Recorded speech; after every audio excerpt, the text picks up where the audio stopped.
You're listening to Rabbi Aryeh Wolbe, Director of Torch, the Torah Outreach Resource Center of Houston. This is the Jewish Inspiration Podcast. We left off last week. Menuchat Hanefesh means equanimity, having a peace of mind. Now, last week we started talking about the importance of equanimity as a tool as a result of emunah. When a person has proper faith, they're going to have a calmer demeanor. They'll be more relaxed. Okay, today I want to talk about it from the opposite. If we have equanimity, we have a lot of good things coming to us in our lives. Okay, and that's what I want to talk about today. Our sages tell us that one should not allow their spirit to rush to anger. All right, a person should be careful that they should not rush to anger. So what do you need in order not to rush? You need to have a little bit of equanimity. You need to have a little bit of calmness in your life. All right, I want to share with you the Ramchal. The Ramchal is the book we learn every Monday night at Musar Mondays. And Ramchal, over 200 years ago, wrote a remarkable, in the second chapter, he talks exactly about this idea. Okay, I want to read it to you. He says, consider that the folly of this way of life, of being busy all the time, is obvious.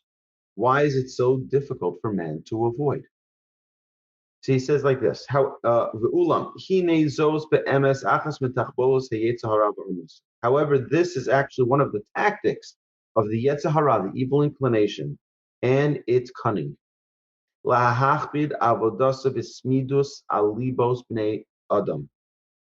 To burden people's minds constantly with toil.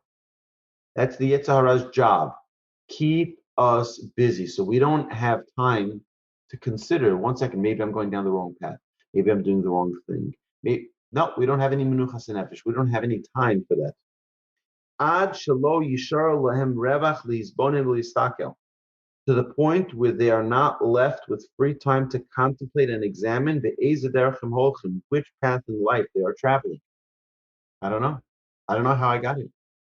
I had a study partner of mine who was at the time, I think he was 63 years old. He says, where were you 40 years ago? Because now I'm here, 63 years old, without direction, without any objective. His goal was to make a lot of money, but not to build a beautiful family. And he did that, but he doesn't have the family he always wanted. He doesn't have the true values that he really wished for. To even consider what path in life they're traveling. Ki yodeya hu, but the Yetzer Hara knows, she'ilule hayu samim libam kimat katal darkem, that if people would pay just a bit more attention to their ways, vadei shemiyad hayu matchilim linachim asem, they would undoubtedly begin to reconsider their improper actions immediately. And their regret of their misdeeds would grow continually stronger until ultimately they would forsake the path of sin completely. Hence, to prevent people from breaking with habit and improving their ways, the Yetzer Hara employs the tactic of keeping them too preoccupied to think seriously about their path in life. Such a tactic was actually employed in ancient times by a human oppressor. Does anybody know who that is? Pharaoh utilized exactly this tactic. What did he do? This is similar to the plan of Pharaoh, the wicked king of Egypt. For he said when Moses and Aaron appeared before him to petition for the release of the Israelites,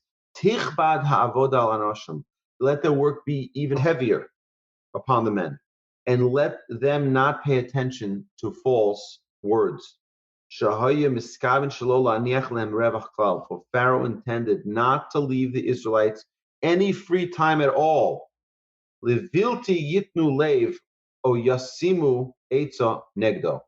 So that they should not be able to even consider rebellion or formulate a plot against them. Got that? Is that amazing? We don't want you to even have a moment to consider rebelling against us. You know what we're going to do? We're going to make you build towers in quicksand. We're going to make you build more towers in quicksand. We're going to make, right? just so that you are endlessly, imagine 210 years of almost 3 million people working for free. All you have to give them is bread and water and whip them to death, right? Till they work and do what you need them to do. Free labor. Imagine every bridge will be built already. How long does it take to build bridges? Free labor. You don't have any unions. Get to work 24 hours a day. Let's go. Just don't even give them a moment off, because you give them, they're going to figure out a way to rebel. For Pharaoh intended not to leave the Israelites with any free time at all, so that they should not be able to consider rebellion and formulate a plot against him. Rather, he endeavored to divert their minds from any contemplation or peace of mind or equanimity, like we're talking about, of such matters. Through the pressure of constant, unremitting labor. So too is thee. It's precisely the strategy of the Yetzer Hara, mamash al bnei adam, that he employs upon people. Ki ish milchamahu umelumad barmimus. For the Yetzer Hara is a great warrior, experienced in cunning and trickery. The ef shali malad mimenu, and it is impossible to escape the Yetzer Hara, ela b'chachma rabba v'ashkafa gdola, except through wisdom and great foresight. This is the Ramchal. He told us this idea 200 years ago. The Ramchal knew that having a phone, I'll tell you, is an amazing thing, and we're going to elaborate on this a little bit later. But they did a research on how Fortune 500 company executives, how do they maintain productivity? How do they maintain productivity? And it is unbelievable. You know that the majority of them wake up very early in the morning and they don't look at their phones, they don't look at their tablets, they don't look at their computers. They'll listen to an inspiring podcast. They'll get on the treadmill. They'll go swimming. They'll do things to clear their mind. And many of them indicated in interviews that they don't look at their phone till 10, 11 o'clock in the morning, so that they can get their agenda done, and then they can start responding to other people's agendas. If you ever notice, what happens on our phones, what we get, all these different messages and notifications, and what is that? That's your agenda, or is that someone else's agenda? Usually that's someone else's agenda. That's someone else's worries or concerns, which is important. But if you're only going to be worried about that, if you're only going to be busy with that, you're not going to have time for yourself. It is such an important thing. If we want to attain this great trait of equanimity, what we need is to take time that is uninterrupted, whether that be a vacation once in a while, that's great. But we need to have it on a daily basis. We need to have it on a weekly basis. Now, on a weekly basis, we have Shabbos. That's the gift of Shabbos. Shabbos is a time to just completely refresh. But every day we need to have time which is uninterrupted, which is time we can just ponder great thoughts. Time that we have uninterrupted, that we can think, am I even doing what I want to be doing? Am I happy? Am I feeling fulfilled? Am I accomplishing what I set out to accomplish? If we don't put a time aside to have without interruption, then we'll just be robots. We'll be robots. And this is what Pharaoh wanted. What Pharaoh wanted of the Jewish people in Egypt, don't give them time to think. Because the minute the Jewish people have time to think, they're going to plan a rebellion. And we can't afford the Jewish people to take us over, to win us. That is what we're talking about here, is having a certain peace of mind, a calmness that overcomes a person, that a person can say, you know something, I've thought this through. I know my objectives, I know my goals, and now I'm moving forward. And that's what we need to be busy with. We need to be busy with finding a way every single day to just have time for ourselves. Okay? Very, very important. We mentioned last week something called hisbonenus, which is the time that people, particularly of Hasidic cultures, that they go into a forest or they go someplace quiet and they just isolate for an hour, 20 minutes, however much time you can for it to be effective and enjoyable. That is a very good custom for people to do. It's a good thing to just have time to unplug and now enjoy life and now enjoy your time with yourself. People don't spend time with themselves. Every minute they have to be busy with something. Go to the coffee shop and don't look at your phone. Right? Go for a walk yourself. Sit in your house and don't look at the television and don't look at your computer. Just enjoy your own peace of mind. Okay? So practice getting into a habit of overcoming anger and acting calmly even when an upsetting situation arises. So if an upsetting situation arises, try to maintain your calmness, maintain your tranquility, so to speak, right? Your calmness, your inner peace, right? Recall how anger causes one's intellect to disappear. Okay, understanding. So like this, calmness is a sign of great understanding, but foolishness, short-temperedness displays foolishness. That's what King Solomon says in Proverbs 14:27. Again, calmness is a sign of great understanding, but foolishness, short-temperedness displays foolishness. Okay? A sign of a man's intellect is his calmness. That's also in King Solomon. You want to know someone's intellect? See how they are when they're calm. See how they are with challenging situations, how they stay calm. They're able to, okay. Anger means I'm rough, I'm tough, I'm hard, I'm stiff, but it also means I'm in pain. Anger is pain. Calmness is pleasure. Okay. Anger doesn't come from a good place. Anger, I'm in pain, so I react that way. What's this tranquility is when, I'm happy. Everything's great. Okay. Calmness means I'm soft, I'm pleasant, I'm balanced, I'm mature, I'm forgiving. I don't hold a grudge. If we look through history, we see Cain and Abel. Anger caused and inspired the murder and revenge. It was anger. He was jealous. Right? So one bad trait led to another bad trait, led to another bad trait. And before you know it, his brother's dead.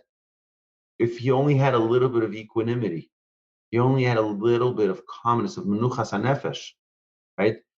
We're in a world today where everybody gets so, I saw something repulsive today trending on Twitter. I don't want to get into who you vote for. It's not my business. It's not right. We're beyond politics. We're trying to talk about character and being a great person.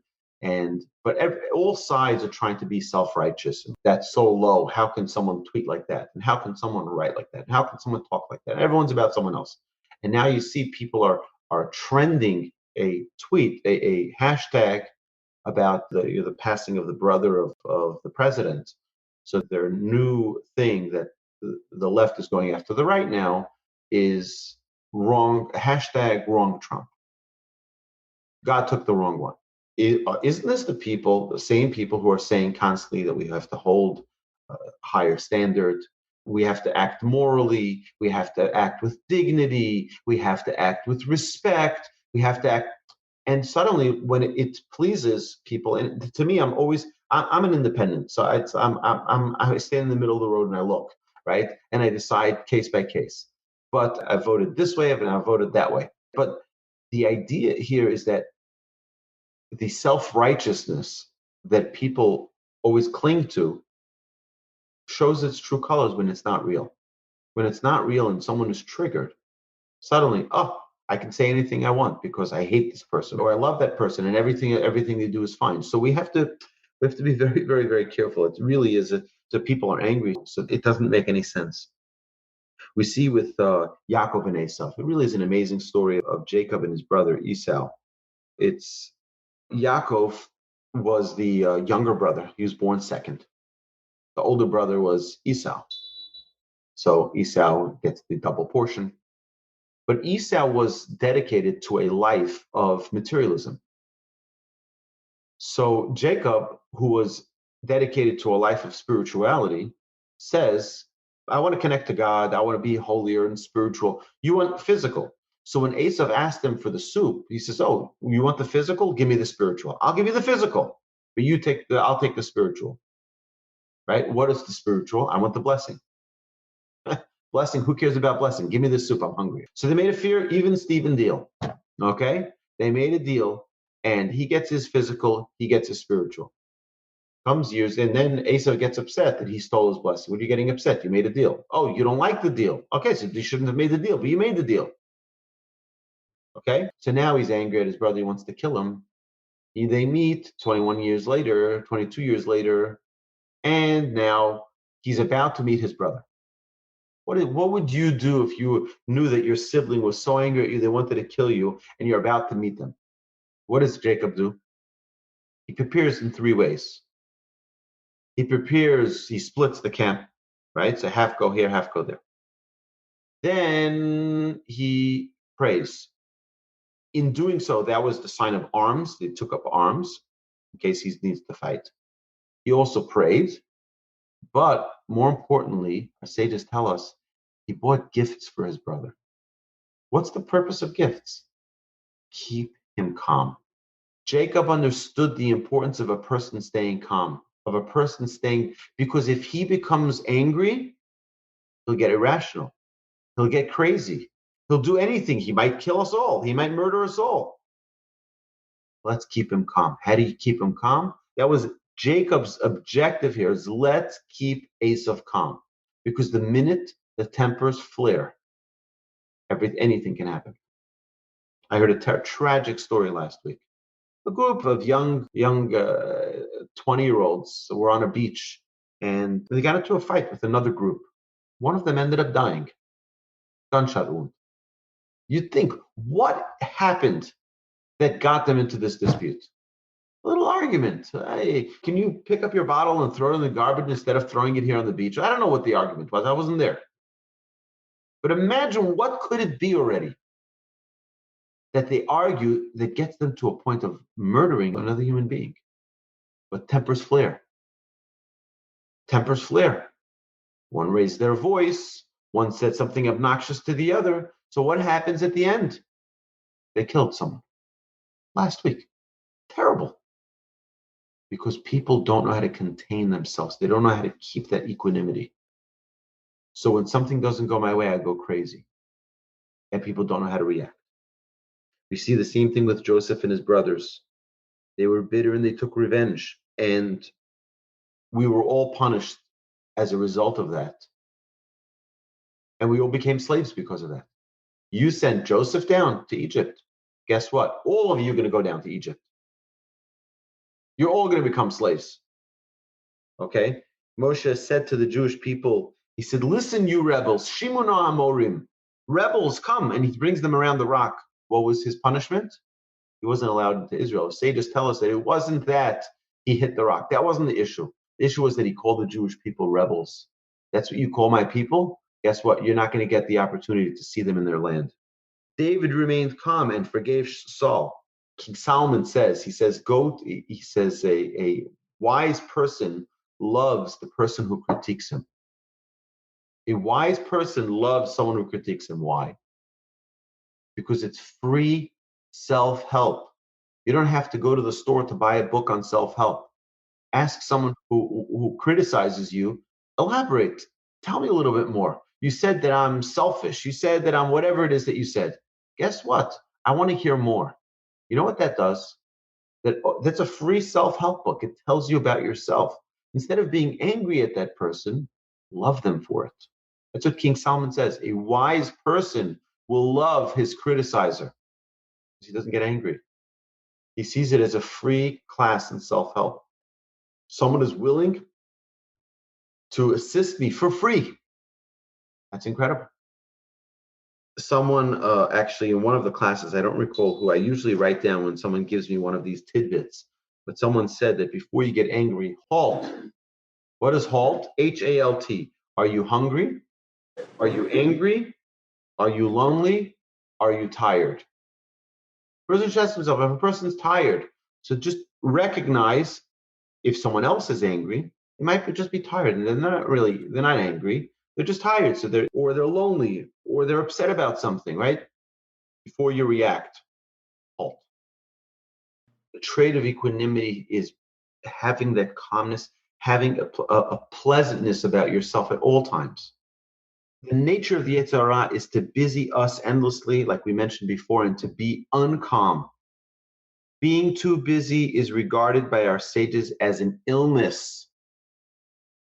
One who is too busy, our sages tell us, is considered ill.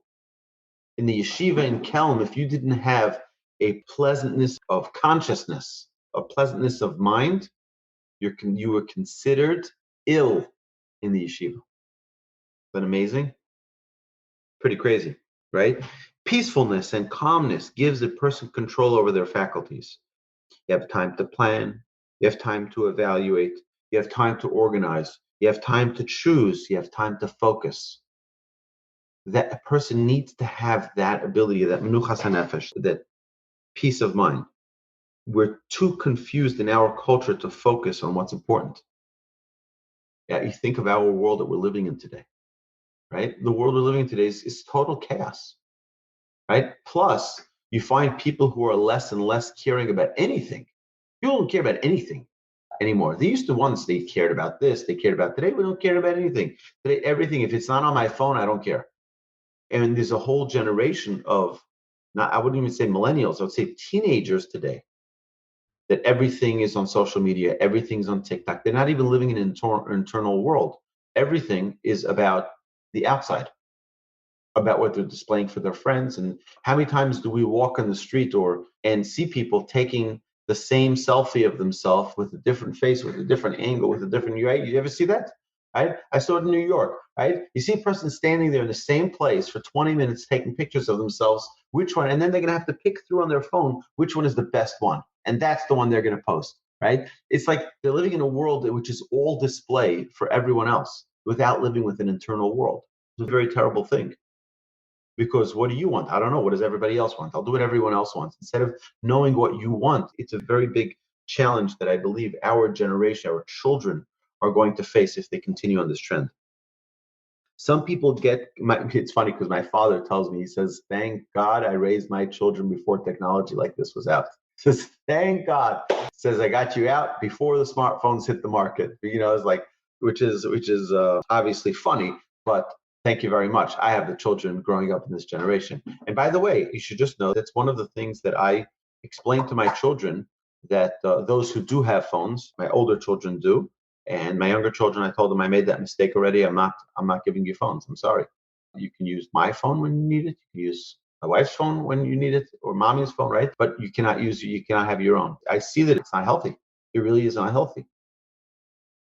So when you're older, you can make your own decisions. But while you're under my roof, I'm going to set certain rules. But even those who do have, I put on their phones, and this is mandatory for them to have a phone, not only filters, but a controlling device where I can control when it's on, when it's off. I can turn my kids' phones off. If you want to see them come here in 2 minutes, not even, right? I'll turn off their phones and it's locked. There's nothing they can do to unlock it. There's no hack for it. There's no way for them to get out of it. And the idea is that kids today get too immersed in it, and there needs to be a way for them to get out of it. And sometimes they need help getting out of it. And that's why it's there, right? It's not only to call them to the dinner table. That works very well as well. But they have a job that they need to do. They have a task that they need to do. And they get carried away because now their friend is, you know what? Turn it off. And us as adults, sometimes we need to need to harness that power of being able to just turn things off so that we can focus on what's really important. Some people get completely discombobulated with any slight change in their life, something that's unexpected, something that's right, it's out of their control. We need to practice our musar of a calmness and steadiness, even when circumstances change. Something changes on you, it's okay. You get the typical classic example is someone's going to the airport and they get a text message from the airline that their flight was delayed. Right? What do people do? People go crazy, right? And relax. It's okay. It's not the end of the world. Now, understandably, people are heading to a wedding and people are going to a bar mitzvah or people are going wherever, they're going on vacation. They don't want it to be cut short. I understand these things happen, but the idea is if a person is able to maintain a sense of calmness, then they don't bounce off the wall and they don't go crazy. They're able to absorb the things that happen that are not according to schedule. It's fine. Okay? Calmness and peacefulness are important and necessary for applying any change in our lives. If you want to change, you have any habit, any character trait that you want to modify or adjust, there's only one way you can do it, is if you have this trait of equanimity, of balance, of peacefulness, right? In the military, what do they train you in the military? To stay focused. Stay focused, stay calm. You have to know what your objectives are. Even while dodging bullets, you've got to stay focused. You don't, oh, forget it, I'm out of here, right? That would be a lack of equanimity. Can't do that. Under pressure, you got to learn how to deal with under pressure situations. People in a car accident, right? There are different ways people react. Hopefully, Hashem should protect us. We should never have any type of incident or accident. But if some people go crazy. It's my car. What's wrong with you? Why don't you look where you're driving? Put your phone down. You've seen many different ways people react to an accident. Calmness. Okay. Now, we spoke I think we spoke about order previously, the trait of order, of Seder. And it's important to note that when someone has the trait of order, it's easier to have equanimity. So a lot of these traits are built one on another. That if you want to get to a certain stage, that you have to have certain foundations laid. Like you can't build the roof of the house without having the walls. And you can't have the walls if you don't have the foundation. Each one needs to be built layer on layer. And if you don't have order, it's very difficult to get to equanimity. Okay? It says, the Talmud says, Yilamid Adam is no, a person should always teach his child a trade, Nikia, one that is clean, the Kala, and one that is easy for him, the Yispalel Lemisha Osher Shalom. He should pray to he who all wealth is in his hands. So, one second. The Talmud is telling us what is obligated on the father. Teach him a trade. Teach him a trade that is clean. Clean meaning that is honest. Should teach him a trade that is not going to dirty his life. And then it says, okay, and pray to the one. What does prayer have to do with it? I teach him a job and that's it. Because prayer is the element that's most important. Great for you to teach him a good trade, a good business. Great. Train him, send him to school, get him educated, that's great. But if you don't have the element of prayer, which means that you're ready to let go and accept Hashem's, how many people do we know that are doctors and lawyers and accountants and don't have livelihoods? And how many people do we know that didn't finish high school that do have livelihoods? Very good ones, like Michael Dell, right? You think of Michael Dell, never finished school, dropped out of college. Doesn't seem like he has a financial issue. Pretty remarkable. Person has to have a relationship with Hashem. That is the key to all of equanimity. Saying Hashem Elokim, God is the master of the universe. When we talk about equanimity, when we talk about having a calmness and a peacefulness, a pleasantness, it comes by virtue of one being willing to deal with situations that is beyond his control. If we're ready to deal with, to allow situations that are beyond our control, we can have success in this. If we have to be in control of everything, it's not going to work. It's not going to work. It just doesn't work. All right? So, my dear friends, my proposal is as follows. I would like to make a proposal. Whenever we do this in our classes, to accept something new on ourselves, my proposal, I would like to ask if we can all perhaps join together this week. Try it for 7 days. Okay? Today's Sunday, so it's already too late. So do Monday, Tuesday, Wednesday, Thursday, Fridays. It's 5 days. Okay? That when we wake up until 3 hours into your day, 3 hours. So for whatever time you wake up at 6 o'clock till 9 o'clock. You wake up at 8 o'clock till 11 o'clock. Whatever time you wake up, for 3 hours, you don't touch your phone. What do you think about that? But let's try it. Let's see as much of it as we can. Let's see if that's something that we can do. I'm planning on doing this because I think it'll be an enormous assistance to bringing a level of balance to my day. You've been listening to the Jewish Inspiration Podcast, a Torch production. Become a supporter at torchweb.org because your assistance enables more Torah learning around the globe. To find more lessons offered by Torch, please visit torchpodcasts.com. Until next time, stay fresh, my friends, and get jiggy with it. Na na na na na na na na na na na na.